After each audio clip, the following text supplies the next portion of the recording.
نحمد نصلی علی رسول الکریم اما بعد فاعوذ باللہ من الشیطان الرجیم بسم اللہ الرحمن الرحیم۔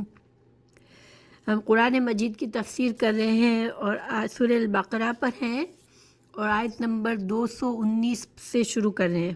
فاعوذ باللہ من الشیطان الرجیم بسم اللہ الرحمن الرحیم۔ یسألونک عن الخمر والمیسر قل فیہما اسم کبیر ومنافع للناس واسمہما اکبر من نفعہما ویسألونک ماذا ينفقون قل العفو كذلك يبين الله لكم الآيات لعلكم تتفكرون۔ لوگ آپ سے شراب اور جوے کے مسئلہ پوچھتے ہیں، آپ کہہ دیجئے ان دونوں میں بہت بڑا گناہ ہے اور لوگوں کو اس سے دنیاوی فائدے بھی ہیں، لیکن ان کا گناہ ان کے نفع سے بہت زیادہ ہے۔ آپ سے یہ بھی دریافت کرتے ہیں کہ کیا کچھ خرچ کریں، تو آپ کہہ دیں حاجت سے زائد چیز۔ اللہ تعالیٰ اسی طرح اپنے احکام صاف صاف تمہارے لیے بیان فرماتا ہے تاکہ تم سوچ سمجھ سکو۔ شراب حرام ہوگی اسلام میں، تو چونکہ اس زمانے میں شراب جو تھی وہ ایک عام چیز تھی، اس کی تجارت بھی ہوتی تھی اور اس کو لوگ پیتے بھی تھے، اور ظاہری بات ہے کہ شراب کے جہاں پر عادت ہو وہاں پر شراب کو چھوڑنا ایک بہت بڑا مسئلہ ہوتا ہے۔ تو صحابہ کرام کی طرف سے سوال آیا، کچھ لوگوں کی طرف سے سوال آیا کہ شراب میں تو کچھ فائدے بھی ہوتے ہیں، یعنی تجارت کا فائدہ ہے، یہ ہماری تجارت کا ذریعہ ہے اور اس سے انسان کو سرور بھی حاصل ہوتا ہے، فزیکلی بھی انسان وقتی طور پر محسوس کرتا ہے۔ تو اللہ سبحانہ تعالیٰ نے اس کا جواب ان آیت میں دیا ہے۔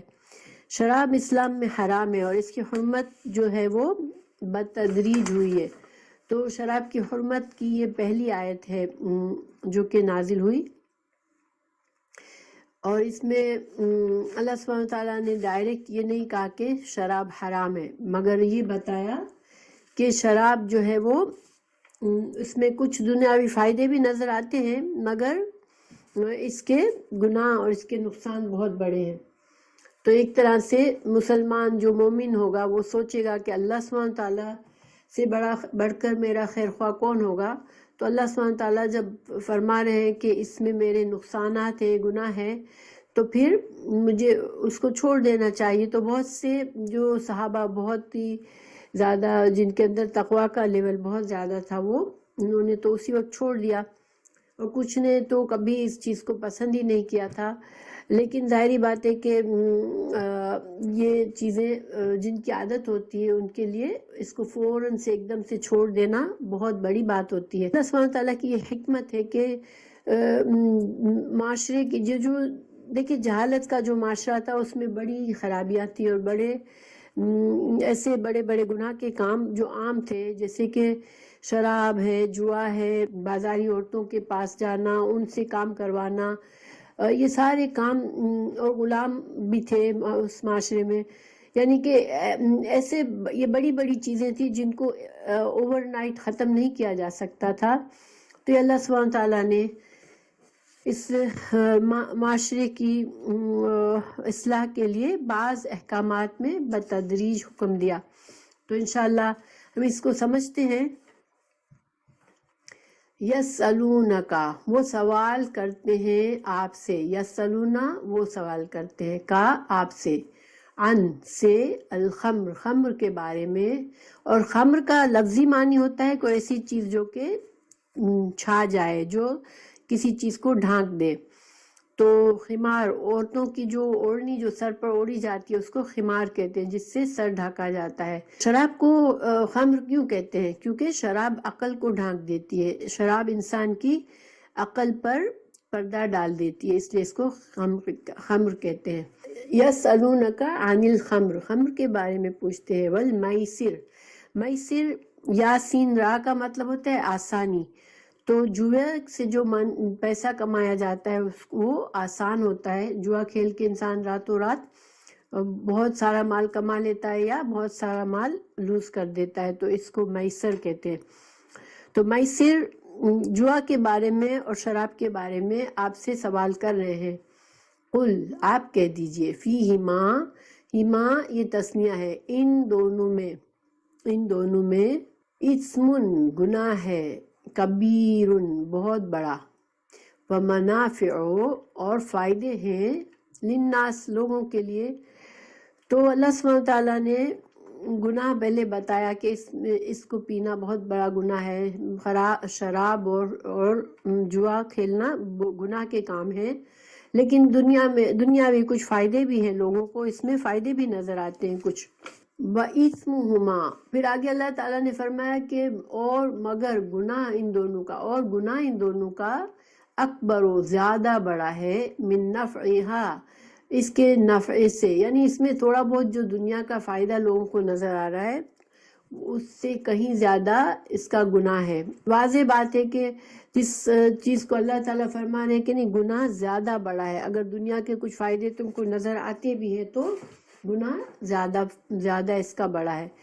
اب یہ شراب کا حکم جو ہے اس کی حرمت 3 بار قرآن میں آئی ہے. سب سے پہلے یہ آیت آئی، اس کے بعد اللہ تعالیٰ نے سورہ نساء میں فرمایا، نساء کی 40 آیت، سورہ نساء کی 43 آیت، یا ایھا الذین آمنوا لا تقربوا الصلاۃ وانتم سکارا، اے ایمان والو تم جب نشے کی حالت میں ہو تو نماز کے قریب بھی نہ جاؤ.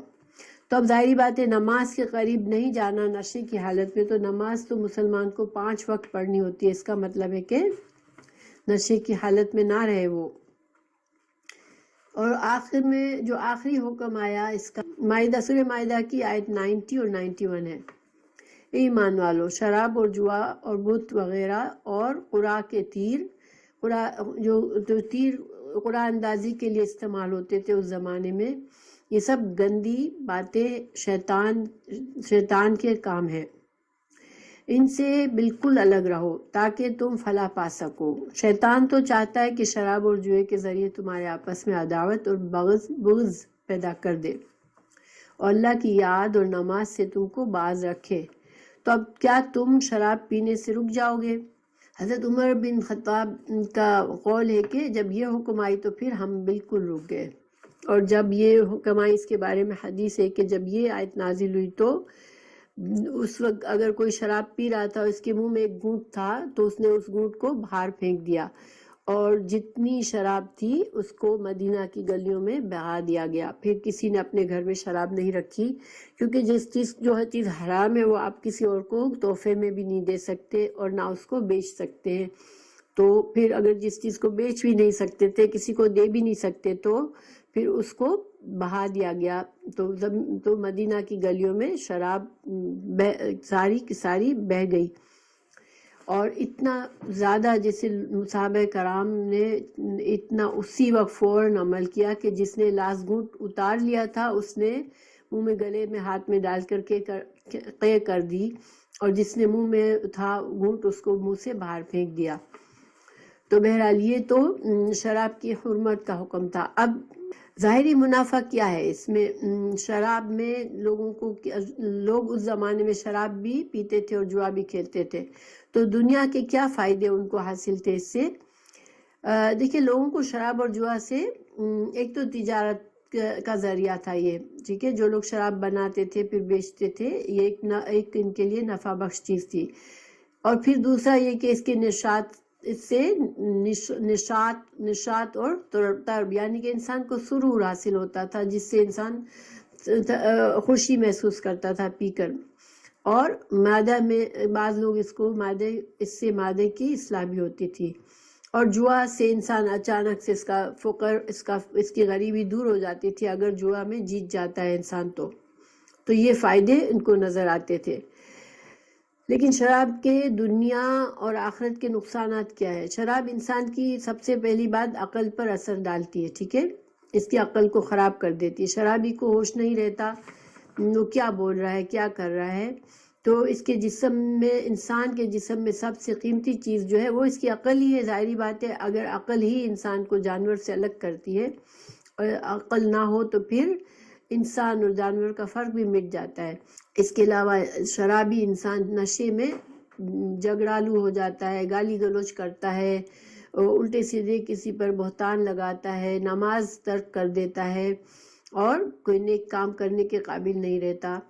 اور ظاہری بات ہے کہ ایک شرابی کے گھر میں کیا حالات ہوتے ہیں، وہ بیوی کو مار پیٹ کر رہا ہے، بچوں کے مار پیٹ کر رہا ہے، تو سارا گھرانہ اس سے برباد ہوتا ہے۔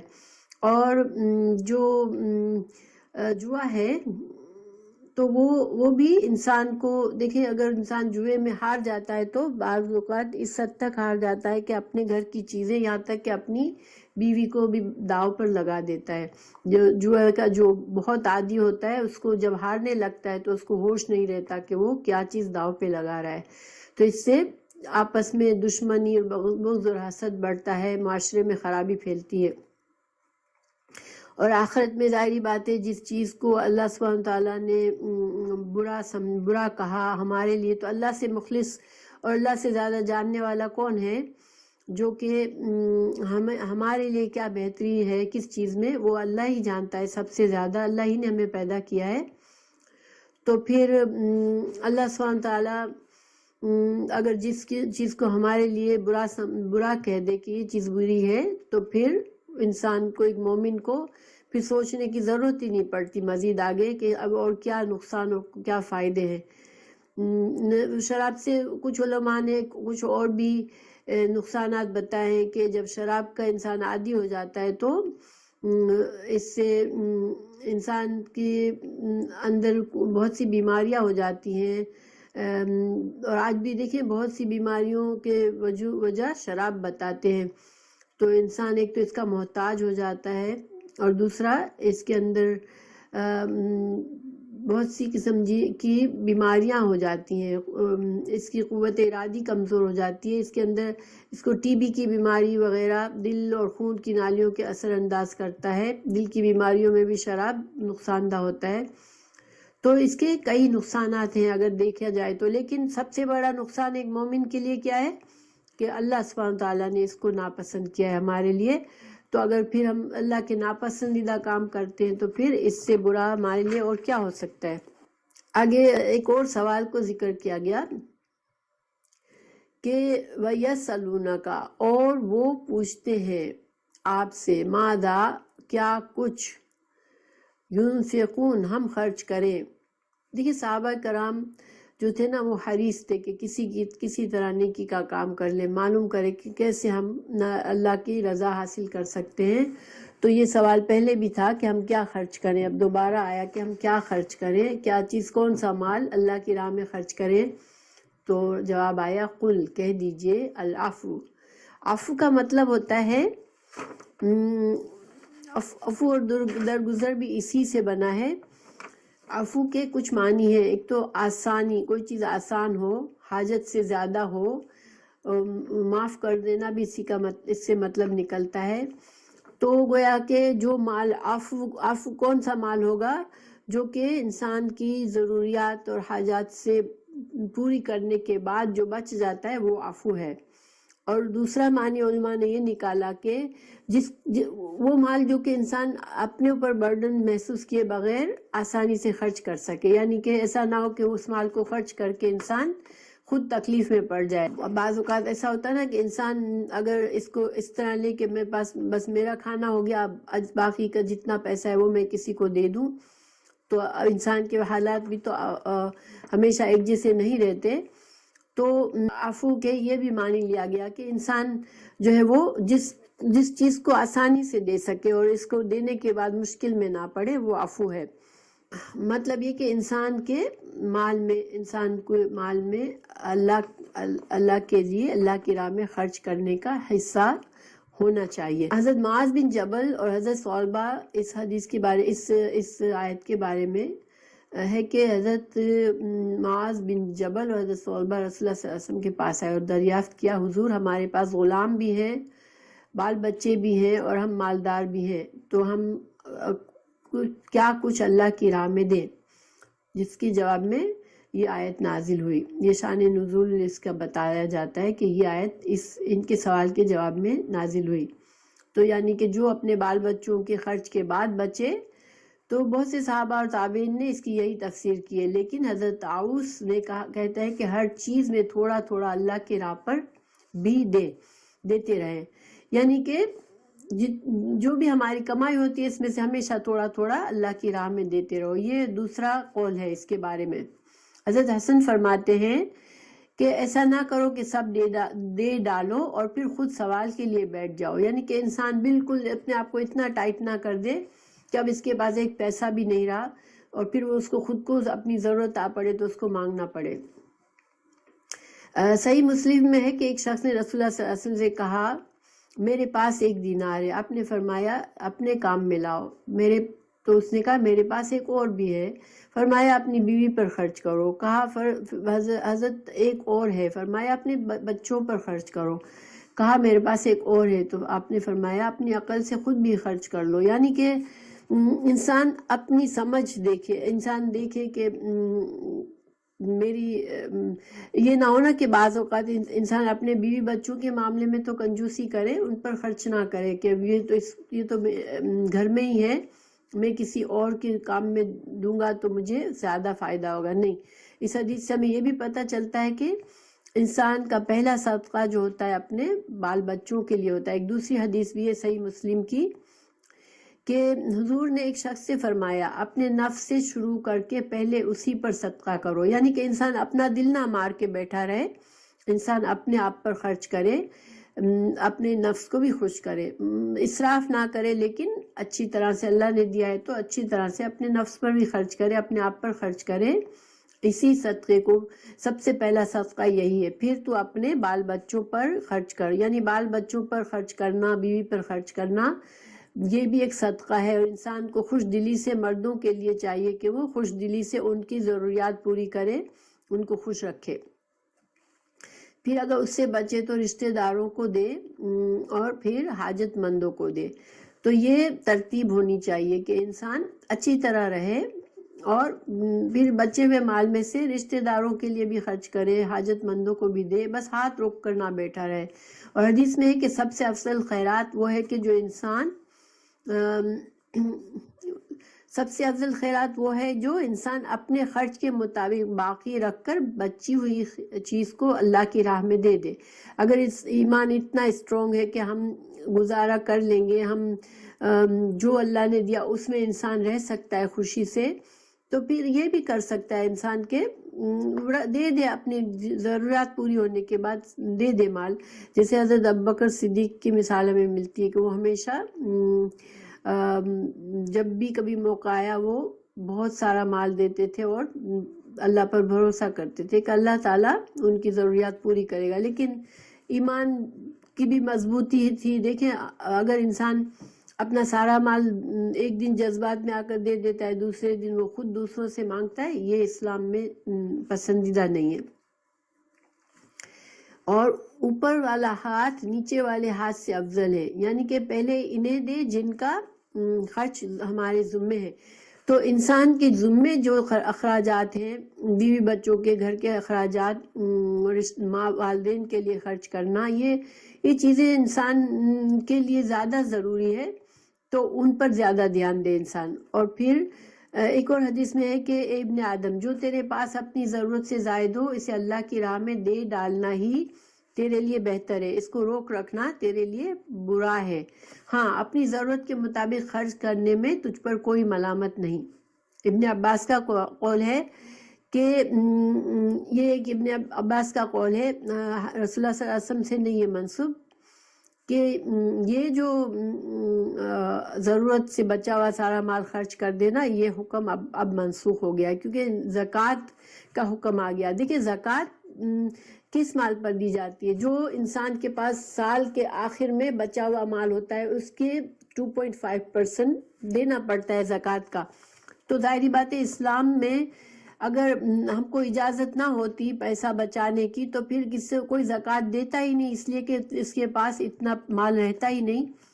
تو زکوٰۃ کا نصاب تک اگر ہمارے پاس اتنا مال ہے سال کے آخر میں تو ہمیں اس پر زکوٰۃ دینی ہوتی ہے. تو اس سے ہمیں پتہ چلتا ہے کہ اپنا مال ہم بچا کر بھی رکھ سکتے ہیں اور جو جمع کیا ہوا مال ہے اس پر پھر ہمیں زکوٰۃ دینی ہوگی. تو اسی وجہ سے ابن عباس نے کہا کہ ضرورت کی سے زیادہ کا مال تم صدقہ کر دو. تو اب یہ حکم باقی نہیں ہے کیونکہ زکوٰۃ کا حکم آیا ہے. اور زکوٰۃ کے حکم کے مطلب یہ ہوا کہ تم اپنا مال جمع بھی کر سکتے ہو اور پھر اس جمع کیے ہوئے مال سے سال کے آخر میں جو زکوٰۃ کا نصاب ہے وہ غریبوں کو دے دو.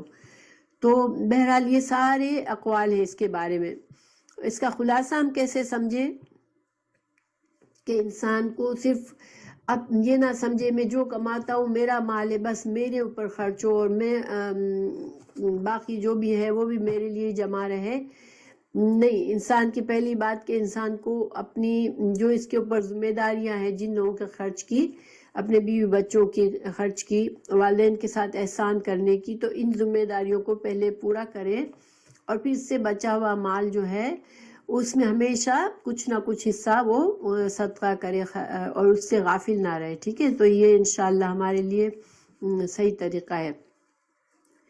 کذالک اسی طرح یبین بیان کرتا ہے اللہ لکم تمہارے لیے الآیات، تمہارے لیے آیات کو اسی طرح بیان کرتا ہے. بیان کرنے سے مطلب ہے وضاحت فرماتا ہے اللہ، تاکہ لعلکم تاکہ تتفکرون تم غور و فکر کرو.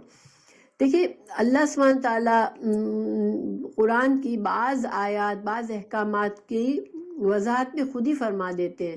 قرآن کی بعض آیات کی تفسیر بھی کرتی ہیں. جب ہم تفسیر پڑھتے ہیں تو ہمیں جو حوالے ملتے ہیں کہ ہاں فلاں جگہ اللہ تعالیٰ نے یہ فرمایا، فلاں جگہ پہ یہ فرمایا، ایک آیت کی تفسیر میں دوسری آیت کو پیش کیا جاتا ہے. وہ کیوں ہوتا ہے کہ اللہ تعالیٰ نے اس آیت کی وضاحت، اس حکم کی وضاحت قرآن میں کی ہوتی ہے. تو اللہ سبحانہ تعالیٰ نے اور رسول اللہ صلی اللہ علیہ وسلم کا بھی جو ذمہ داریاں تھیں اس میں سے ایک ذمہ داری یہ تھی کہ قرآن کی آیات کی تفسیر کرے لوگوں پر. تو اللہ تعالیٰ فرما رہے کہ احکامات کی وضاحت اور تشریح بھی اللہ تعالیٰ بیان کرتا ہے. اور اللہ تعالیٰ جو ہے قرآن میں کسی نیکی کے کام پر اجر کا وعدہ بھی بیان کرتا ہے، کسی برے کام پر اس کی سزا بھی بیان کرتا ہے، تاکہ انسان جو ہے غور و فکر کرے اور انسان دنیا کی محبت میں نہ لگا رہے. اس کو بتایا آخرت کے ظاہری باتیں، جب ہم اللہ سے آخرت کے وعدے پڑھتے ہیں، دنیا کے فائدوں کے وعدے پڑھتے ہیں، تو ہمیں پھر یہ احساس ہوتا ہے کہ اصل مقصد جو ہے ہمارا کیا ہے کہ ہم آخرت کو بالکل نہ بھولیں. ہمارے جو بھی اعمال ہے اس کا ہمیں حساب کتاب دینا ہے اور جو نیک کام ہم کریں گے ان کا ہمیں اجر و ثواب ملنا ہے انشاءاللہ آخر میں. اور جو خدا نخواستہ گناہ ہو جائے تو ان سے انسان کو معافی مانگ لینی چاہیے. اور اگر صدقہ خیرات کی عادت نہیں ہے تو صدقہ خیرات کرنے کی عادت ڈالنی چاہیے تاکہ ہمارے لیے آخرت میں کچھ ہو. اور یہاں پر تتفکر غور و فکر، تو ہمیں غور و فکر اور تدبر کرنے کی اللہ سبحانہ تعالیٰ چاہتے ہیں کہ ہم غور و فکر کریں. انسان کو دین میں غور و فکر کرنا ضروری ہے. اگر ہم قرآن پر غور و فکر کرتے ہیں تو ہمیں احساس ہوتا ہے کہ ہمارا جو اصل گھر ہے وہ آخرت کا ہی ہے، اصل زندگی آخرت کی ہے. دنیا ہمارے لیے بہت کم ہے، دنیا کا جو وقت ہے، دنیا کی نعمتیں وہ لمیٹڈ ہے اور یہ اس میں آزمائشیں ہیں. یہ ساری چیزیں ہمیں غور و فکر کر کے پتہ چلے گی. انسان کو اندھا بہرا بن کے نہیں رہنا چاہیے، قرآن کی آیت پر غور و فکر کرنا چاہیے. اللہ تعالیٰ نے قرآن ہی میں دوسری جگہ فرمایا کہ ان علینا جمعہ و قرآنہ فاذا قرأناہ فاتبع قرآنہ ثم ان علینا بیانہ. ہمارے ذمے ہے اس کا جمع کرنا اور اس کو سنانا. تو جب ہم سنا چکے تو اس سنانے کی پیروی کرو، پھر ہماری ہی ذمہ ہے اس کی وضاحت کرنا. تو اللہ سبحانہ تعالیٰ فرما رہے ہیں کہ قرآن کی وضاحت اللہ کرتا ہے، مگر جب تک انسان غور و فکر نہیں کرے گا تو ظاہری بات ہے کہ اور صحیح طرح سے ہم تعلیم قرآن کی نہیں حاصل کریں گے تو ہمیں یہ چیزیں سمجھ نہیں آئے گی. اور قرآن کی بہت سی آیات دوسری آیت کی تفسیر کرتی ہے، تو گویا ہم ایک آیت کو ایک جگہ پڑھ کے ہی اس کو فائنل نہ سمجھ لیں۔ بعض اوقات بعض آیات ہوتی ہے، مثال کے طور پر کافروں کو جہاں پاؤ وہاں سے پکڑو اور مارو، تو یہ آیت جو ہے وہ اگر ہم اس کو لٹرلی لے لیں، بس اسی آیت کو پکڑ لیں، تو اس کا مطلب ہے کہ جتنے کافر ہیں ان کو ہمیں پکڑ کر مارنے کا حکم دیا جا رہا ہے، مگر ظاہری بات ہے کہ ایسا نہیں ہے۔ انسان قرآن کو سمجھنے کے لیے قرآن کی دوسری آیات سے اس کا حکم سمجھنا پڑتا ہے اور حدیث سے بھی سمجھنا پڑتا ہے۔ دیکھیں اگر انسان یہ طریقہ نہیں کرتا تو پھر اگر اپنے عقل سے سوچنا چھوڑ دیتا ہے تو انسان کیا کرتا ہے کہ یا تو وہ ایک تو یہ کہ قرآن پر غور و فکر کرے انسان، اگر وہ نہیں کرتا تو پھر اس کے اندر یا تو افراط یا تفریط آ جاتی ہے، یعنی یا تو وہ اتنا دنیا دار بن جاتا ہے کہ دین کی اس کے لیے کوئی حیثیت نہیں رہتی، اس کی تمام محنت تمام وقت وہ دنیا میں گزار دیتا ہے، دنیا حاصل کرنے میں۔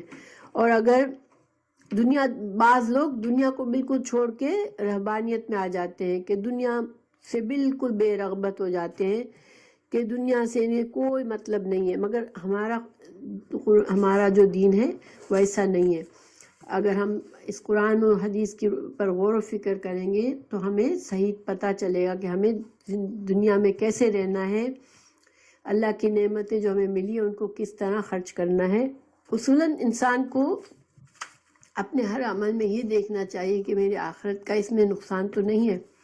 دنیا کے فائدے بھی وہی فائدے ہیں جس میں آخرت کا فائدہ ہو۔ اگر جیسے کہ مثال کے طور پر شراب کے عادی اگر یہ کہے میرے تو اس میں دنیا میں بہت سے فائدے ہیں، تو پھر اس کو آخرت پر بھی نظر رکھنی چاہیے۔ تو ہمارے مومن کا کیا ہوتا ہے جو قرآن اور حدیث کا علم رکھتا ہے، وہ ہم اپنے ہر عمل کو، ہر اہم فیصلے کو یہ جج کرتا ہے کہ میرا آخرت کا نقصان نہ ہو۔ اگر میرا دنیا کا اس میں فائدہ ہے تو میرا آخرت کا فائدہ بھی ہونا چاہیے، ایسا نہ ہو کہ میں دنیا کے فائدے کے لیے آخرت کا نقصان کر دوں۔ انسان دیکھیں اگر عقل سے کام لے گا اور اللہ کی آیات کو سمجھے گا تو اس کو سمجھ میں آئے گا کہ ہاں بعض ایسی بہت سی چیزیں ہوتی ہیں، بہت سے کام ہوتے ہیں جو بظاہر ہمیں فائدہ مند لگتے ہیں، جس طرح شراب اور جوا بھی بہت سے لوگوں کو فائدہ مند لگتا ہے، لیکن فائدے کا اصل معیار ہمارا کیا ہونا چاہیے کہ ہماری آخرت پر کیا اثر آئے گا ہمارے اس عمل سے۔ ٹھیک فی الدنیا والآخرہ، اللہ سبحانہ تعالیٰ فرما رہے ہیں کہ غور و فکر کرو دنیا اور آخرت میں، یعنی کہ ہمارے ہر فیصلے میں ہم دنیا اور آخرت کے دیکھ کر چلیں کہ صرف دنیا کے فائدے تو نہیں ہمارے، اس میں آخرت کا نقصان تو نہیں ہے، ٹھیک ہے۔ اور پھر ظاہری بات ہے کہ دنیا چھوٹی ہے، ہماری دنیا کی زندگی مختصر ہے، آخرت کی ہمیشہ کی زندگی ہے، تو پھر ہمیں اسی لحاظ سے اپنے معاملات کو ترتیب دینی چاہیے۔ پھر وہ یسألونک، اور وہ سوال کرتے ہیں عن الیتامی، یتیموں کے بارے میں، قل کہہ دیجئے اصلاح کرنا لہم ان کے لیے خیر ہے، تم ان کی اصلاح کرو، یتیموں کی اصلاح کرو۔ وَإِن تُخَالِطُوا، اور اگر تم خلط ملط کر لو، اردو میں خلط ملط جو لفظ ہے وہ یہی ہے، تم اگر ملا دیتے ہو ہم ان کو، تخالطہم فإخوانکم، تو وہ پھر تمہارے بھائی ہیں۔ یعنی کہ یتیموں کے بارے میں یہ سوال کیوں کیا گیا تھا کہ یتیموں کے بارے میں بڑے سخت احکامات اللہ تعالیٰ نے فرمائے تھے کہ جو یتیم کا مال کھائے گا وہ پیٹ میں آگ بھرے گا، وہ دوزخ میں جائے گا۔ سورہ نساء میں فرمایا تھا، سورہ انعام میں فرمایا تھا یتیم کے مال کے پاس نہ جاؤ مگر ایسے طریقے سے جو احسن طریقہ ہو۔ تو صحابہ کرام ذرا گھبرا گئے، اور اس زمانے میں بہت سے صحابہ کرام یتیموں کی کفالت کرتے تھے، کیونکہ وہ ان کو پتہ تھا کہ یتیم کی کفالت کرنا بہت اجر و ثواب کا کام ہے۔ رسول اللہ صلی اللہ علیہ وسلم نے ایک حدیث میں فرمایا تھا کہ یتیم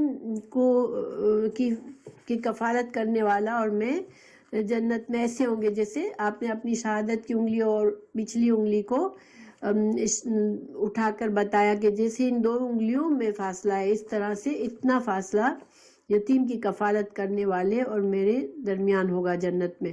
یہ بخاری اور مسلم کی حدیث ہے۔ تو صحابہ کرام تو ہر فائدے والی چیز کی طرف بھاگتے تھے، کہ ہمیں آخرت کا ثواب اور اجر و ثواب مل جائے، اللہ سبحانہ تعالیٰ ہم سے راضی ہو جائے۔ تو یتیموں کو تو وہ رکھتے تھے، لیکن اب اتنی سخت سخت آیات آ گئی کہ یتیم کے مال کے بارے میں، جو یتیم کا مال کھا لے گا تو وہ تو آگ پیٹ میں بھرتا ہے، یا یتیم کے بارے میں مال کے پاس غلط نیت سے نہ جاؤ، یہ وہ، تو پھر وہ گھبرانے لگے، اور انہوں نے کیا کیا کہ اپنے یتیم کے مال کو اتنا الگ کر دیا کہ یتیم کا کھانا الگ بنتا تھا، اور پھر اگر وہ کھانا بچ بھی جاتا تو وہ اس کو کوئی نہ ہاتھ لگاتا تھا، ہاتھ نہیں لگاتے تھے، چاہے وہ پھر یتیم ہی دوبارہ کھا لے بعد میں، یا اگر خراب ہو گیا تو اس کو پھینک دے۔ تو اس چیز کی ظاہری بات ہے کہ یہ اس کی شکایت ہوئی، آپ صلی اللہ علیہ وسلم سے بتایا گیا کہ ہم لوگ تو پریشان ہیں، اس لیے ہم اس طرح سے کرتے ہیں۔ تو یہ آیت نازل ہوئی کہ یتیم کے مال کی حفاظت ہے، مگر ان کو کھانے میں شریک کر لیا جائے اس طور سے کہ نیت اس کے ساتھ بھلائی کرنے کی ہو۔ دیکھیں اللہ سبحانہ تعالیٰ نیتوں کو جانتا ہے۔ اللہ تعالیٰ آگے فرماتا ہے واللہ، اور اللہ تعالیٰ یعلم، جانتا ہے، المفسد، فساد کرنے والے کو، من المصلح، اور اصلاح کرنے والے کو، وَلَوْ شَاءَ اللَّهُ، اللہ اگر چاہتا، لَأَعْنَتَكُمْ، تو البتہ مشکل میں ڈال دیتا تم کو، ان اللہ، بے شک اللہ تعالیٰ، عزیز حکیم۔ تو اللہ تعالیٰ نے پھر اس آیت کے ذریعے اجازت دی کہ تم یتیم بھی تمہارے بھائی ہیں، اگر تم ان کو کھانا ساتھ کھاتے ہو مل کے، ان کے مال کا تمہارا مال تھوڑا مل جاتا ہے، تمہاری نیت صاف ہے اور تم اس کے مال کی حفاظت کرتے ہو، اور تمہاری نیت ہے کہ اس کے مال کو تم ضائع نہیں کرنا چاہ رہے، اور اس کے مال کی حفاظت سے تم اس کو واپس کرنے کی نیت رکھتے ہو، تو اگر تھوڑا بہت تم ساتھ مل کے کھاتے پیتے ہو تو اس میں کوئی فرق نہیں پڑتا ہے، وہ بھی تمہارے بھائی، مسلمان بھائی ہیں وہ تمہارے۔ مطلب یہ کہ کھانا الگ کرنا، یہ وہ اتنی زیادہ احتیاط کی ضرورت نہیں ہے۔ اور ایون جیسے اگر یتیم کے مال کو بزنس میں لگاتا ہے انسان، تب بھی وہ نیت ہو کہ اس کے مال اور اس کے منافع یتیم ہی کے لیے کام آئے گا۔ تو اس طرح سے اگر خیر خواہی دل میں نیت ہے، اس کے فائدے کی نیت ہے، تو اللہ جانتا ہے، چونکہ اللہ دلوں کو جانتا ہے، تو انسان پھر اگر مال کو ملا لیتا ہے تو کوئی حرج نہیں ہے۔ لیکن اگر جو بہانے کر کے مال ملائے گا اور اس کو نیت یہ ہوگی کہ میں کسی طرح اس کے مال کو ہڑپ کر لوں، یہ بڑا ہو اس سے پہلے، تو پھر یہ نقصان ہے۔ اور اللہ تعالیٰ نے آخر میں بتایا کہ یہ اللہ تعالیٰ تمہارے لیے آسانی کر دی، اللہ نے یہ حکم دے کہ یہ تم یتیم کا مال ملا سکتے ہو، اور اللہ تعالیٰ کے فیصلے جو ہیں حکمت کے مطابق ہے۔ اللہ تعالیٰ بہت زبردست ہے پکڑنے میں بھی، لیکن اللہ کے فیصلے حکمت والے ہیں۔ تو اس کا یہ مطلب ہے، یہاں پر یہ کہنے کا مطلب یہ ہے کہ اللہ اگر چاہتا تو تم پر اور سختی کرتا یتیم کے مال کے بارے میں، لیکن اللہ نے تمہیں آسانی کی ہے۔ ہاں البتہ تمہاری نیت اللہ جانتا ہے، اور اللہ کے فیصلے حکمت والے ہیں۔ تم یہ اجر کما لو، یہ اجر و ثواب کا کام تھا یتیم کو پالنا، تو یتیم کے پالنے کو اپنے ساتھ رکھنے کا اجر کمانے کے لیے اللہ تعالیٰ نے آسانی کر دی کہ تم کو بہت زیادہ احتیاط، ایک ایک پیسہ، ایک ایک کھانا بھی الگ الگ کرنا، یہ وہ اتنی احتیاط کی ضرورت نہیں ہے۔ تو یہ آسانی تھی اللہ کی طرف سے، ورنہ اللہ چاہتا تو مشکل بھی کر سکتا تھا۔ یہ تو اللہ سبحانہ تعالیٰ تو ہر چیز پر قادر ہے۔ وَلَا تَنْكِحُوا، نہ تم نکاح کرو، المشرکات، مشرک عورتوں سے، حتیٰ یہاں تک کہ یؤمننا، وہ ایمان لے آئے۔ اور مشرک کون ہوتے ہیں؟ بت پرست کافر لوگ جو ہوتے ہیں وہ مشرک ہوتے ہیں، جو اللہ کے ساتھ شریک بناتے ہیں، ان سے نکاح کی اجازت نہیں ہے۔ پھر ولا امانتن، اور البتہ لا تاکید کا ہے، البتہ امانتن لونڈی، مؤمنتن ایمان والی، خیرن بہتر ہے، من سے مشرکتن مشرک عورت سے، ولو اگرچہ، اعجبتکم، عجبت یعنی تم کو اچھی لگے تم کو۔ اللہ تعالیٰ یہاں فرما رہے ہیں کہ ایک مشرک عورت ہے، خوبصورت ہے، اچھے گھرانے کی ہے، آزاد ہے، اور تمہیں پسند بھی آ رہی ہے، لیکن اس سے بہتر تمہارے لیے نکاح کے لیے کون زیادہ بہتر ہے؟ ایک غلام لونڈی جو کہ مومنہ ہو، یعنی کہ ایک تمہیں مقابلہ کر کے بتا دیا کہ مشرک عورت چاہے کتنی بھی خوبصورت ہو، کتنی امیر ہو، اس کی وہ حیثیت نہیں ہے جو کہ ایک لونڈی جو مومن ہے اس کی حیثیت ہے۔ گویا ایمان جو ہے انسان کو بہتر بنا دیتا ہے۔ اگر کسی کے اندر ایمان کی صفت ہے صفت ہے تو وہ بہت درجہ اعلیٰ مقام رکھتا ہے ایک مشرک کے مقابلے میں، چاہے دنیاوی طور پر اس کے پاس مال بھی ہو، دولت بھی ہو اور خوبصورت بھی ہو۔ تو اللہ نے منع فرما دیا کہ تم جو ہے اس کے مقابلے میں، مشرک عورت کے مقابلے میں، چاہے وہ کتنی تمہیں اچھی لگے، تمہارے لیے ایک مومن لونڈی بھی بہتر ہوگی۔ وَلَا تُنْكِحُوا، اور نہ تم نکاح کر کے دو المشرکین، مشرک مردوں سے، حتیٰ یہاں تک کہ یؤمنوا، وہ ایمان لے آئے۔ دیکھیں جب مرد کی بات تھی تو اللہ نے فرمایا کہ تم نہ نکاح کرو، ٹھیک ہے۔ عورت کی بات آئی تو اللہ نے فرمایا تم نہ نکاح کرواؤ اپنی عورتوں کا مشرک مردوں سے۔ یہاں پر عورتوں کا لفظ مٹا ہوا ہے، مطلب چھپا ہوا ہے۔ عربی زبان میں جب بات واضح ہوتی ہے تو اس کو ذکر نہیں کرتے، ٹھیک ہے۔ تو یہاں پر اللہ تعالیٰ فرما رہے ہیں کہ تم نہ کر کے دو نکاح مشرک مردوں سے، یعنی کہ اپنی عورتوں کا، مومن عورتوں کا نکاح مشرک مردوں سے مت کرو یہاں تک کہ وہ ایمان لے آئے۔ اگر وہ ایمان لے آئیں تو پھر ٹھیک ہے، اور مردوں کے لیے بھی یہی شرط تھی کہ مشرک کا عورت اگر ایمان لے آتی ہے تو تم ان سے نکاح کر سکتے ہو۔ ولا عبد، اور البتہ غلام، مؤمن مومن، خیر بہتر ہے، من مشرکن، مشرک مرد سے، ولو اعجبکم، اگرچہ وہ تم کو پسند آئے۔ سیم بات کہی گئی کہ چاہے مشرک مرد تم کو بڑا خوبصورت بھی لگے، ہر لحاظ سے، مالی لحاظ سے اور مال، جسم، خوبصورتی میں ہر طرح سے اچھا بھی لگے، مگر ایک غلام، مومن غلام اس سے بہتر ہے اور اعلیٰ درجے کا ہے۔ پھر اور اس سے ہمیں ایمان کی پتہ بھی چلتا ہے کہ اللہ سبحانہ تعالیٰ کے نزدیک ایمان کی کیا قدر و قیمت ہے، کہ ایک مومن چاہے غلام ہے، اور غلام کیا ہوتا ہے، اس کی کوئی حیثیت نہیں ہوتی، کوئی اس کے پاس اپنی وہ نہیں ہوتی، وہ دوسروں پر مکمل ڈیپینڈ کرتا ہے، لیکن ایسا انسان بھی اگر مومن ہے تو پھر وہ ایک امیر خوبصورت مشرک کے مقابلے میں اللہ کے نزدیک بہتر ہے۔ اور وہ اس کو ہمیں بھی یہی تربیت دی کہ نکاح کے لیے بھی اس کو ترجیح دو، چاہے وہ غلام ہو، بجائے اس امیر اور خوبصورت مشرک کو۔ اولئک، کیوں اللہ تعالیٰ نے یہ وجہ بھی بتا دی کیوں یہ لوگ یدعونا، بلاتے ہیں تم کو، الی النار، آگ کی طرف۔ دیکھیں شوہر کا بیوی اور بیوی کا ریلیشن بہت کلوز ہوتا ہے، اور ایک دوسرے کا ریلیجن کے جو عقیدہ ہوتا ہے، ایک دوسرے کے طور طریقے، ایک دوسرے کی عادتیں ان کے اندر آ جاتی ہے۔ تو اگر ایک انسان اتنا قریبی رشتہ باندھے گا ایک کافر اور مشرک سے تو پھر اس کا ایمان خراب ہوگا اور وہ بھی جہنم کی طرف جائے گا، پھر اتنا ایمان لوز کر دے گا تو جہنم میں جائے گا۔ واللہ، اور اللہ تعالیٰ، یدعو، بلاتا ہے تم کو، الی الجنہ، جنت کی طرف اللہ بلاتا ہے تم کو، والمغفرۃ، اور بخشش کی طرف، بإذنہ، ساتھ اپنے اذن کے۔ اللہ تعالیٰ تمہیں اچھی باتیں بتا کر ان پر عمل کی توفیق دیتا ہے، ایمان دیتا ہے، ایمان کی توفیق دیتا ہے، اور اللہ تعالیٰ تمہیں جنت کی دعوت دیتا ہے جو تمہارے لیے بہتر ہے۔ اور مشرکین سے اگر تم شادی کرو گے تو یہ تم کو آگ میں لے جانے کا سبب بن جائیں گے، اس لیے اپنے ایمان کو بچانے کے لیے تم یہ کام مت کرو۔ وَيُبَيِّنُ آیَاتِهِ، اور وہ بیان کرتا ہے اپنی آیات، للناس، لوگوں کے لیے، لعلہم، تاکہ وہ یتذکرون، وہ نصیحت پکڑے۔ پھر سے بتا دیا اللہ نے کہ قرآن کی آیات اللہ تعالیٰ تم کو کھول کھول کے سمجھاتا ہے تاکہ تم نصیحت پکڑو اور اپنے آخرت کو بچا لو، اپنے اچھے انجام کو پہنچو۔ آگے ہے وَيَسْأَلُونَكَ، اور وہ آپ سے سوال کرتے ہیں، عن المحیض، حیض کے بارے میں۔ حیض کیا ہوتا ہے؟ جو پیریڈ عورت کو آتا ہے، ہر مہینے جو خون آتا ہے عورت کو بالغ ہونے کے بعد، اس کو حیض کی حالت کہتے ہیں۔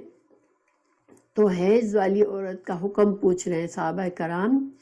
قل، کہہ دیجئے، وَأَذَن، وہ تکلیف ہے، وہ نجاست ہے، فَاعْتَزِلُوا، تو الگ رہو، عزل سے مطلب دور رہو، النساء، عورتوں سے، فی المحیض، حیض کے دوران، یعنی الگ رہو سے یہاں مطلب کیا ہے کہ جو شوہر اور بیوی کا جنسی تعلق ہوتا ہے وہ نہ کرو، ٹھیک ہے، سیکشول ایکٹیویٹی نہ کرو۔ حیض، جب عورت حیض میں ہے تو اپنی بیوی سے اس لحاظ سے دور رہو، لیکن یوں نہیں ہے کہ عورت کو ٹچ بھی نہیں کرتا، عورت کو بوسہ دینا، عورت کو حق کرنا، عورت سے ساتھ بیٹھ کے کھانا پینا، یہ ساری چیزیں اجازت ہے۔ صرف جو عمل ہے جو شوہر اور بیوی کے درمیان سیکشول ایکٹیویٹی ہوتی ہے وہ مت کرو۔ کیوں؟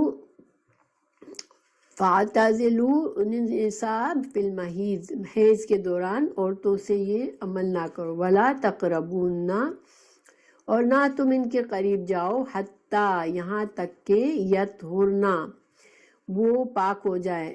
یطہرن طہر سے ہے کہ جب خون بند ہو جاتا ہے، پیریڈ ختم اینڈ ہوتا ہے تو عورت پاک ہو جاتی ہے، لیکن فَإِذَا، پھر جب یتطہرن، یتطہرن اور طہرنا میں فرق کیا ہے کہ اس میں حیض ختم ہوا، ٹھیک ہے، ابھی عورت نے غسل نہیں کیا ہے، پھر اس نے غسل، آپ کو پتہ ہے کہ حیض کے بعد عورت کو اسلام میں غسل طہارت کرنا پڑتا ہے، تو جب وہ غسل کر کے بالکل پاک صاف ہو جائے تو یہ ان دونوں میں یہ فرق ہے، ٹھیک ہے۔ فَأْتُوهُنَّ، تو آؤ ان کے پاس، مِنْ حَيْثُ، جہاں سے أَمَرَكُمُ اللَّهُ، تم کو اللہ نے حکم دیا ہے۔ اچھا، اب دیکھیں یہاں پر علماء نے کیا اس کا مطلب لیا ہے کہ بیکوز اس میں اختلاف ہے یہاں پر، ٹھیک ہے، اس میں اللہ سبحانہ تعالیٰ نے دو الفاظ یوز کیے کہ اگر عورت کا جب پاک ہو جائے، یعنی کہ پیریڈ اینڈ ہو جائے، خون آنا بند ہو جائے، تو اجازت ہے۔ کچھ علماء نے کہا کہ اب عورت پیریڈ میں نہیں ہے، اب اجازت ہے، ٹھیک ہے، چاہے ابھی اس نے غسل نہیں کیا مگر شوہر اور بیوی آپس میں اس طرح سے فزیکلی مل سکتے ہیں۔ دوسرے علماء نے کہا کہ نہیں، چونکہ اللہ سبحانہ تعالیٰ نے ساتھ ساتھ غسل جنابت کا بھی کہا، غسل حیض کہا، تو جب تک غسل حیض نہ ہو جائے جب تک نہیں کر سکتے، ٹھیک ہے، یہاں پر اختلاف ہے دو میں۔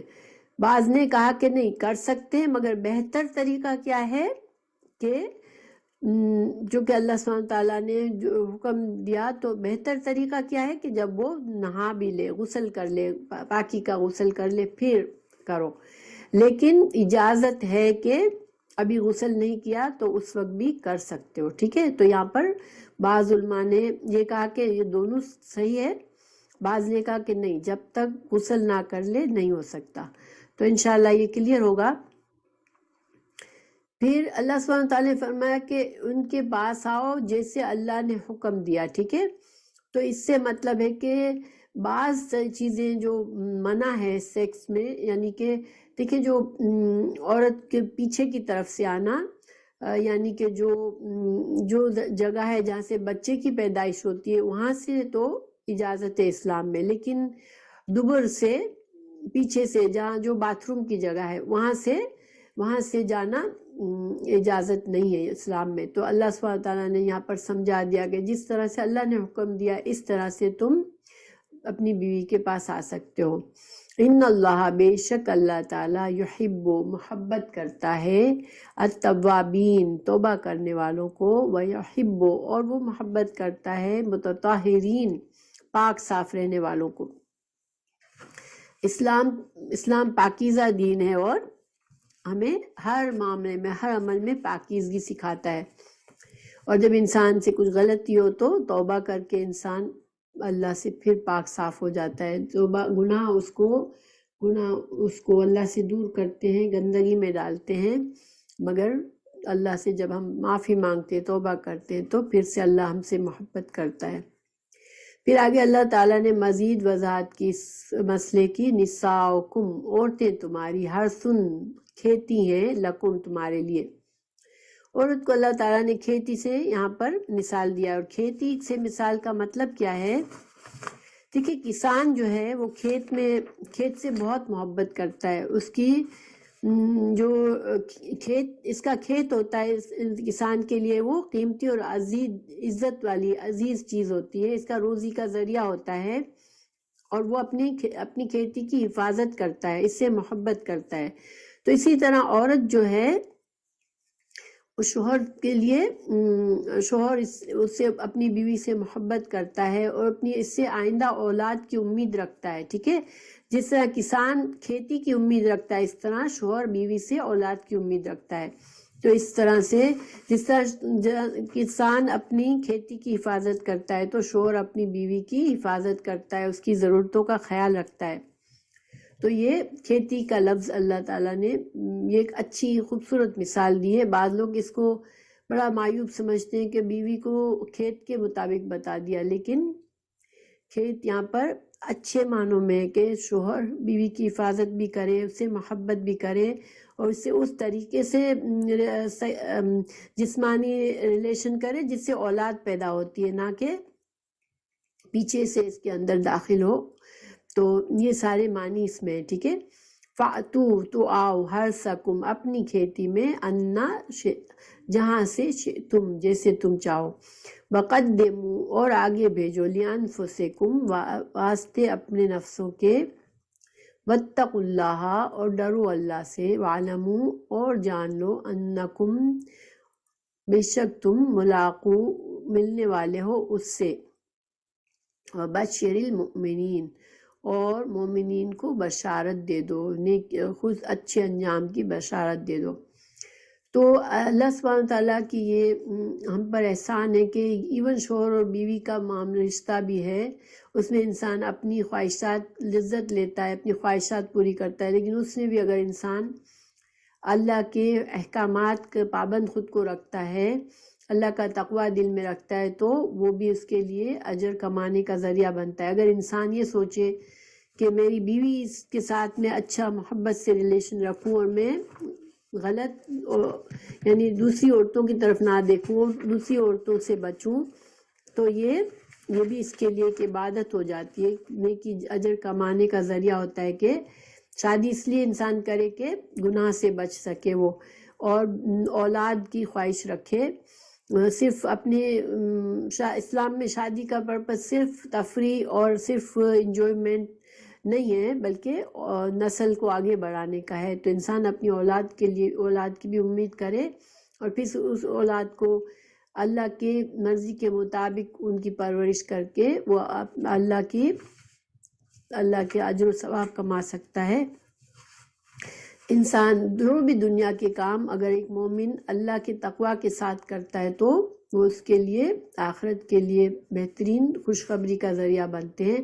اللہ تعالیٰ نے فرمایا کہ مومنوں کی خوشخبری دے دو، یعنی کہ جو مومن ہے جو اللہ کا تقوی کرتا ہے تو وہ پھر شوہر اور بیوی کا ریلیشن بھی اچھی طرح کرتا ہے، تو یہ بھی اس کے لیے اجر و ثواب کا ذریعہ بن جاتا ہے۔